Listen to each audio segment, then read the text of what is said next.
Thank you, my dear colleagues. I rise on a matter of personal and collective privilege. Noong nakaraan pong mga araw, akin po nabasa sa pahayagan yung posibleng pagbabalik ng Meralco ng 16 billion refund sa ating mga consumers. Laking tuwa ang aking naramdaman nang makita ko ang title ng balita dahil aking inaakala na ito ay bahagi ng ating pinaglalaban na mahigit 100 bilyong refund na dapat ibalik ng Meralco sa mga consumers. Subalit laking gulat ko, Mr. Speaker, mga kasama dito sa Kamara at sa ating mga kababayan, dahil nung binasa ko na ang laman ng balita, ay ito pala ay hindi bahagi ng ating pinaglalaban na refund sa mga consumers, kundi bahagi ng isang anticipated lapse period para sa 5th regulatory period for the year 2022 to 2026. On October 30, 2024, Meralco announced it might refund up to 16 billion once the ERC settles its much delayed rate reset.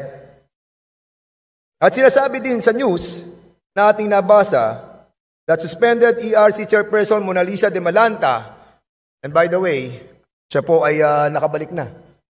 Maraming salamat sa ating pong Pangulo ng ating bansa at kay Secretary Bersamin dahil nakabalik na po si Mona Lisa sa ERC. That the ERC has already decided to forgo the 5th rate reset. Wala na raw 5th computation. Wala na raw po yung ating pong pagkukompute na naman. And fix the average distribution charge of Meralco to 1 peso and 35 cents kilowatt hour. What? Wala nang computation sa fourth regulatory period. Wala pa ding reset sa 5th regulatory period. Kung natatandaan nyo, Mr. Speaker, noong 2019, dito po sa mismong plenary natin, inimbitahan natin ang mga ERC commissioners, si Chairwoman Agnes Di Banadera, nangako sila na i-compute yung 4th regulatory period.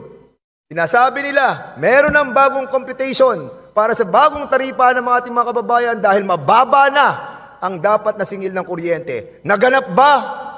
Hindi po. Niloloko lang tayo. Niloko lang tayo. At nung dumating po ang 19th Congress, inimbestigahan din po natin to sa budget hearing. Kinwestiyon natin ang ERC. Sinabi nila na magko-compute. Nasaan na ang computation sa bagong taripa para sa ating mga mamamayan? Ang ibig sabihin mga kababayan, mula 2016 hanggang 2026, di na sila magre-reset. O sa mas magandang lengguwahe, di na sila magko-compute at ipipix na uli nila sa 1 peso and 35 per kilowatt hour. Totoo ba to, ERC? Alam nyo, pigil na ako sa inyo. Lalo tigit sa 3 commissioner dyan sa ERC.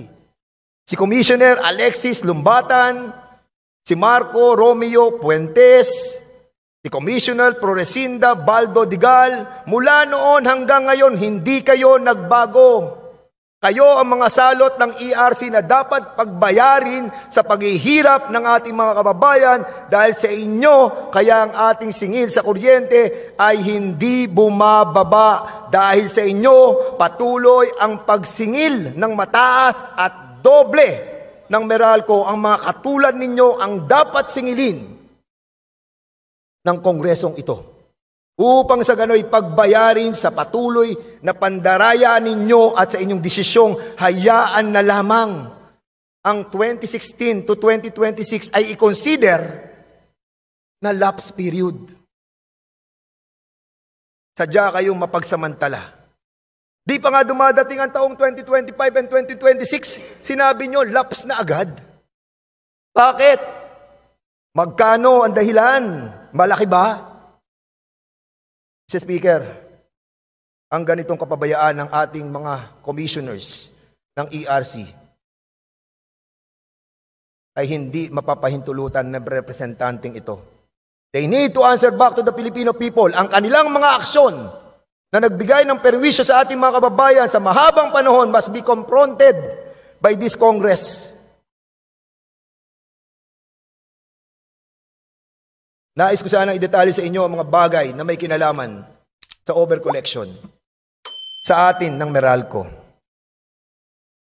In connivance with selected commissioners of ERC na umabot na sa lampas 100 bilyon dahil sa double inflation na singil nila sa ating regulatory asset base and the weighted average cost of capital. Dalawang inflation. Ang sabi ng Supreme Court, hindi pwede. Ang sabi niya sa ERC, sa desisyon ng Supreme Court, give the consumers electricity in the least cost manner. Pero ang ginawa ng ERC, double inflation, double interest, doble ang kita. Sa isang simpleng eksplanasyon ay nais ko ilahad sa inyo kung paano tayo sinisingil ng Meralco kada kilowatt hour na ito ay kinocompute sa pamamagitan ng tinatawag na regulatory period. At ito po ay naaprubahan ng ERC upang malaman magkano ang sisingilin ng Meralco sa taong bayan na naaayon sa tamang komputasyon kada 4 na taon. Mula nang maaprubahan ang EPIRA Law na siyang pinagmula ng ERC na siyang gumawa ng polisiya ng taripa para singilin sa taong bayan, meron na po tayong 3 regulatory period. First, second, third regulatory periods. Dapat po ay nasa 5th regulatory period na po tayo.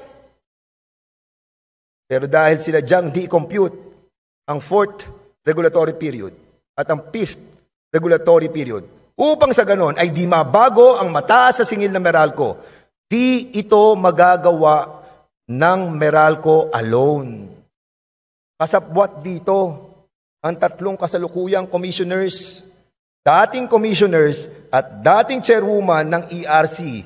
Kaya we need to investigate these public officials. We need to find out the truth about this complex problem about reset process, about regulatory periods and other technical words in the computation of our tariff is really hard to understand. Mahirap po talagang intindihin. So allow me to explain and not to use any deep and technical words. Para simple lang po, mga kababayan and my dear colleagues. Mula noong 2012 hanggang 2024, ayaw nilang baguhin yung ating 1 peso and 35 cents per kilowatt hour. Diyan lang naglalaro ang binabayaran natin mula noong 2012 till now. Even the Supreme Court already declared and told ERC not to apply double inflation. Ibig sabihin, if double inflation, 2 ang interest, 2 ang kita. Sabi ng Supreme Court, wag. Dahil 1 peso and 35 ang sigil mula noon hanggang ngayon, umabot tayo ng lampas 100 bilyon ang dapat ibalik sa ating taong bayan. Isipin nyo na lang, mula noon hanggang ngayon, piso at 35 cents kilowatt hour. Ayaw mag-compute. Ayaw mag-reset. Ilaps na lang daw. Para tuloy-tuloy ang kanilang ligaya. The Congress must not allow this, Mr. Speaker. Huwag natin itong hayaan. And these commissioners must be held accountable. Ang tagal na po nito. At matagal na rin nila tayong niloloko. Kalahati po ang sobrang singil nila sa atin dahil sa pangunguna ng ERC. Maraming buhay ang nasira, maraming trabaho ang nawala, maraming tao ang imbis na ibili ng pagkain ay binabayad sa kuryente. It's payback time, Mr. Speaker. It's time to get back and bring back the decency, honesty, and transparency in the Energy Regulatory Commission. Di kaya ni Chairwoman Mona Lisa Di Malanta ito mag-isa. Hindi kaya ito ni Commissioner Catherine Maceda. 5 ang bumoboto doon. 3 ang bumoboto against sa kanila. With this, Mr. Speaker, I move that these people must be held accountable. And this privilege speech be referred to Committee on Public Accounts. Maraming salamat po. Majority Leader. Mr. Speaker, I move that we refer the speech of the Honorable Dan S. Fernandez to the Committee on Rules for its appropriate action. Bago po natin ilagay sa committee, gusto ko po munang makapagtanong ng ilan. The Honorable Abante is recognized. Thank you, Mr. Speaker. Mukha yatang masyadong matindi ang condemnation ng aking kaibigan, Congressman Dan Fernandez. Hindi ko alam kung kanyang kinokondem ang Meralco o ang Energy Commission. So, sino ba po talaga, Mr. Speaker, ang talagang pinapatukuyan nyo rito? Ito po pong Energy Commission natin o yung Meralco? Hindi naman po ito magagawa, Mr. Speaker, ng Meralco lang. At hindi naman ito magagawa ng ERC ng sila lang. Nabuhatan to, Mr. Speaker, to the highest level. And that's the reason why we need to invite these commissioners, these 3 commissioners that I mentioned, dahil mahabang panahon na tayo niloloko eh. As a matter of fact, Mr. Chairman, nakakausap ko yung mga yan. Pumunta po yan sila sa akin sa opisina, kasama si Chairwoman Mona Lisa Di Malanta, upang sa ganun i-explain ang kanilang mga side. At pinangako nila sa akin na magkakaroon ng bagong reset, bagong computation, bagong weighted average cost of capital. Yung 1 peso and 35 cents na simula pa ng 2012, hindi na nila binago, sa Speaker. Anong dahilan at ayaw niyong baguhin samantalang sinasabi ng rules ninyo na every regulatory period, magko-compute ang ERC. Para nang sa ganon, makita ang lahat ng mga parameters, lahat ng parametro, bakit ito ang taripa na ibibigay natin sa taong bayan. Hindi nila binago. Anong dahilan?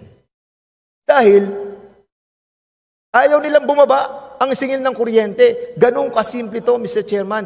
Kaya nga sinasabi ko, ayoko nang gumamit ng mga technical words para maintindihan ng ating mga kasamahan, para maintindihan ng ating mga kababayan, 1.35 1 peso and 35 cents mula ng 2012?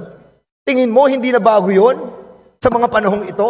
2024 na? At ang gusto nila, Mr. Chairman, aside sa pinangako nila na magkakaroon na ng computation para po sa 2016 hanggang 2022, para sa 5th regulatory period, Mr. Speaker, meron po ngayon, ako nabalitaan, na sinasabi sa news, pati na yung 5th regulatory period, mula 2022 hanggang 2026, hindi na rin sila magko-compute. 1 peso and 35 cents na naman ang kanilang paiiralin, nasisingilin sa ating kababayan. And this is too much. So, Mr. Speaker, ang gusto ko lang itanong dito, sino ba? Kayo po ay tumukoy ng 3 pangalan na masasabi nating culprit sa mga bagay na iyong sinasabi ngayon. Pakitukoy nga uli yung mga pangalan, Mr. So sila Commissioner Alexis Lumbatan, Commissioner Marco Romeo Puentes, Commissioner Florecinda Baldo Digal. Sila rin yung mga taong kausap natin dito noong 2019. Dito sa plenaryong to, na ating pong hinihiling sa kanila na ibigay ang bagong weighted average cost of capital, ibigay yung bagong computation ng bagong taripa ng ating mamamayan. Nangako sila na ilalabas sila. Nangako sila na ibibigay sa kongresong ito. Ano na po ngayon? 2024 na. Magte-2025 na. At ngayon gusto pa nila yung susunod 2022 hanggang 2026. Lapse na naman. Ibig sabihin, Mr. Speaker, 1.35 na naman. Hindi na nila binago at wala na silang intensyon na baguhin pa. Ang tanong, Mr. Speaker, bakit? Magkano? So, ang ibig niyo sabihin, Mr. Speaker, ay itong 3 to ay dapat na ipatawag ng Committee on Public Accounts. Yes. Yes, Mr. Speaker. At hindi lang yan. Yan ba ay nababatay sa iyong privilege speech o ang Committee on Public Accounts ay tumawag din ng motu proprio investigation tungkol dito? Yes, Mr. Speaker, because we need to investigate this public officials. Kailangan din pa, Mr. Speaker, na patawag ang Meralco tungkol dito. Well, I think we need to invite also the Meralco, but in public accounts, no, which is headed by Chairman Paduano, it deals with the public officials. And we need to make these people accountable. Malaman po natin, bakit? Bakit ayaw nyo baguhin yung 1.35? Anong meron sa 1 peso and 35 cents per kilowatt hour? Alam mo, Mr. Speaker, ang tao, kapag tinignan ang 1 peso and 35 kilowatt hour, titingnan nila, ang liit-liit naman yan. Ano ba naman yan? Pero, Mr. Speaker, sa isang kumukonsumo ng 250 to 300 kilowatt per hour, that is 3,000 pesos to 5,000 pesos already. Tipid na tipid yun. Bombilya, TV, refrigerator. Bakit hirap na hirap ang ating mamamayan? Dahil nga, Mr. Speaker, ayaw ng ERC, ayaw nilang mag-compute, ayaw nilang baguhin yung 1 peso and 35 cents.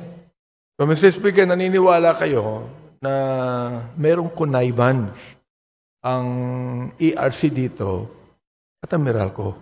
Ako ay naniniwala, Mr. Speaker, that there is a connivance between the two because Maaring it yung takes two to tango eh. Hindi po magagawa to nang wala ang isa't isa. Maaring pong 1 peso and 35 cents, maliit po yun sa mga bilyonaryo na tulad ng may-ari ng Meralco. Pero napakalagi po niyan sa ating mga ordinaryo mga kababayan. Ano po, Mr. Speaker? As a matter of fact, Mr. Speaker, if I may, no? Dahil dito po sa tinatawag na financial statement ng Meralco, lumalabas doon na meron silang tinatawag na provision for refund. Taon-taon meron po silang tinatawag na provision for refund na almost 10 billion a year. So with this na meron silang provision for refund, ang title po noon ay tinatawag na for possible claims. So ibig sabihin, anticipated na po nila na meron talaga na silang ibabalik. And as a matter of fact, Mr. Speaker, nagbalik na po sila ng almost 48 billion. Pero these are not enough. Dahil ang computation po natin, sa 1.35, sobra-sobra po ang siningin nila sa ating mga kababayan. And it's just right and proper that we have to give it back to the Filipino people, doon sa mga Meralco consumers. At nakakalungkot, no? Dahil nga po, sa loob po ng maraming taon, as a matter of fact, ay 2016 pa ho yan, nung sinimulan natin ng 2019. Ano nung taon na po ngayon, pero wala pa rin po nagbabago. At I think, we need to invite yung mga public official dito para, ngayon, bakit ganun yung mga desisyon nila? At makikita po natin ang dahilan, Mr. Speaker. Mr. Speaker, sino po ba talaga nagsasuggest na ibaba ang cost per kilowatt? Ito po bang Meralco o ito pong ERC? Hindi po. Ang Meralco po, sila po humihingi, nag-a-apply po yan. Nagkakaroon po yan ng application for reset. At pagkatapos po, ang ERC, sila po ay magko-conduct ng isang tinatawag na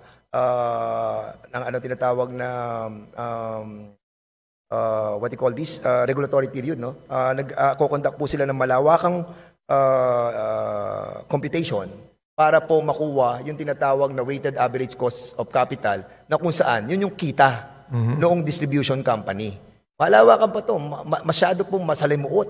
Kasama dito yung mga regulatory asset base, mga tinatawag po mga nominal, tapos mga tinatawag actual WACC, saka yung vanilla WACC, mga ganun po. Medyo technical na yon na ayoko na pong banggitin. Pero sila po ang nagde-determine, ang ERC. At kapag na-determine po nila, yung pong tinatawag nating weighted average cost of capital, yung po yung i-a-apply ngayon ng Meralco.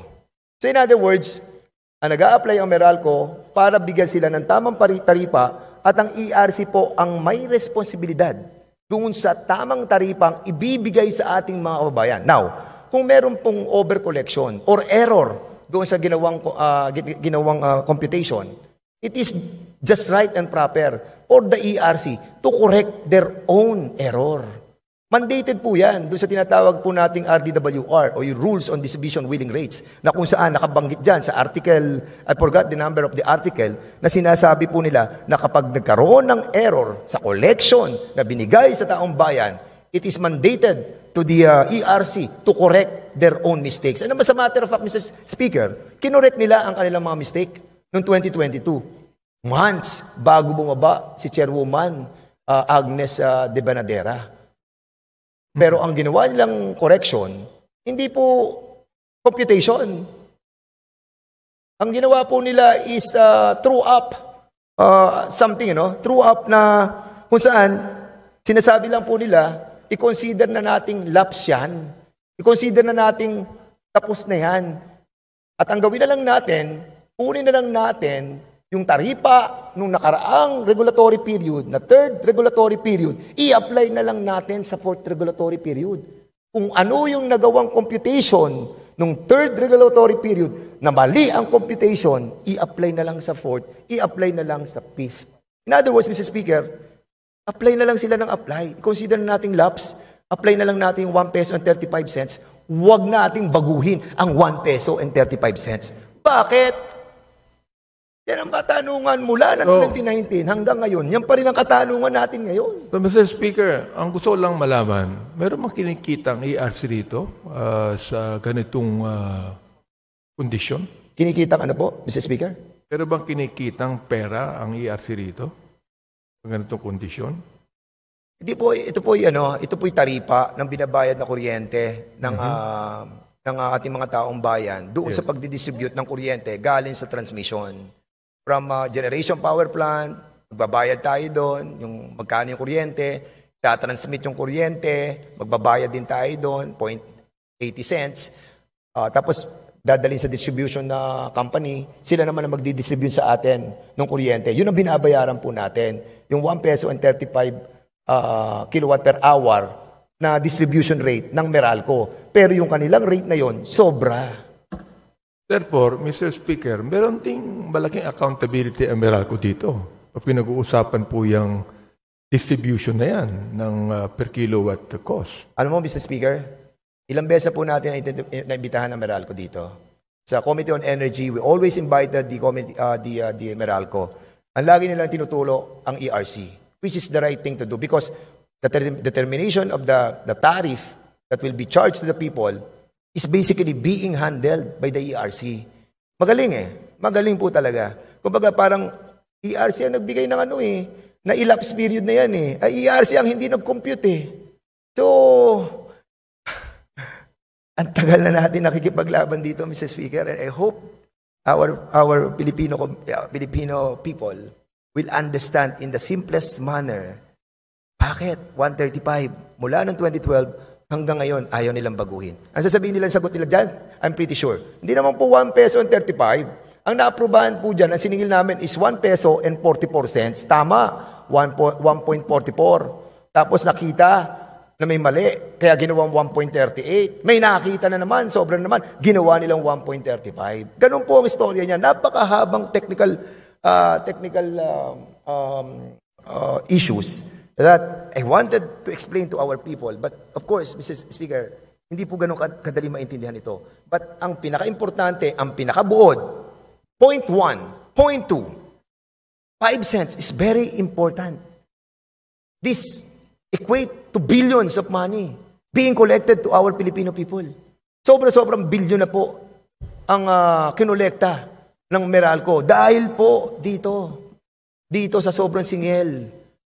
Mula 2016 hanggang sa kasalukuyan, we need to find out the culpability of these public officials. Yeah, Mr. Speaker, pagka-minsan kasi, commission, tulad po ng PhilHealth, ayos lang pagkakaiba yan na wala silang pakialam sa ating mga kababayan na naghihirap, Sapagkat ngayon po, sa ating panahon, milyon-milyon pa rin ating mga kababayan na naghihirap at kinakailangan tulungan natin. I think that is one of the things that this commission should realize. They should not only think of any technicality or professional decision, but they should always think of the need of the many of our people na nahihirapan po sila na magbayad ng kuryente. Kaya ako po, tulad ng binanggit ni Congressman Dan Fernandez, nagbigay siya ng motion na imbestigahan po ito sa Committee on Public Accounts. Ako po ay nagse-second demotion po ako dito at palagay ko po ay kinakailang i-fast track na ang investigasyon na ito, Mr. Speaker, because this concerns the plight of the ordinary Filipino people. Ito po ang dapat nating tingnan.